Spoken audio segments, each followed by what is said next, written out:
Dr. Henderson, thank you for asking this thought provoking question about submission. You are correct that submission typically involves a who rather than merely a what. It is a deeply relational act that requires humility and trust, often challenging our natural tendencies towards self reliance and control.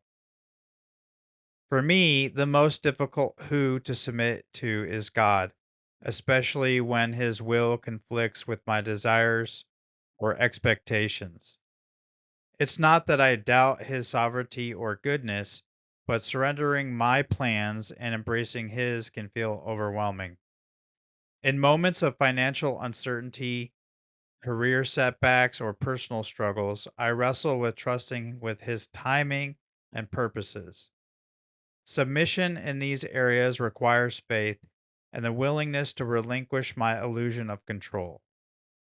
Another challenge is submitting to human authority, particularly when it appears flawed or unjust.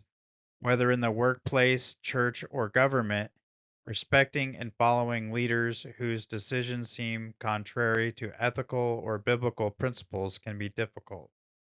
Yet, Scripture calls us to submit to governing authorities, Romans chapter 13, verse 1 and 2, and honor others, even in imperfect situations, like in 1 Peter 2:18 through 20.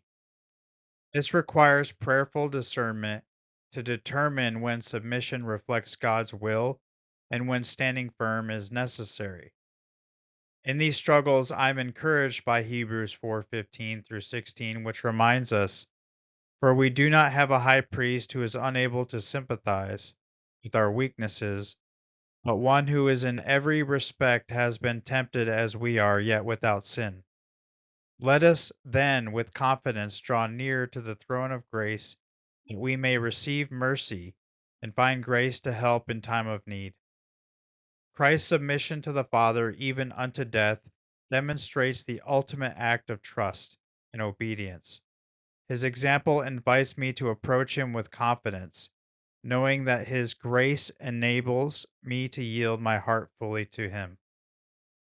Ultimately, I'm reminded of Christ's submission to the Father in the Garden of Gethsemane, saying, "Not my will be done, but your will be done." Luke 22:42. His example challenges me to embrace submission as an act of trust, love, and obedience, even when it's difficult. It's a daily journey of yielding my heart to his transformative grace.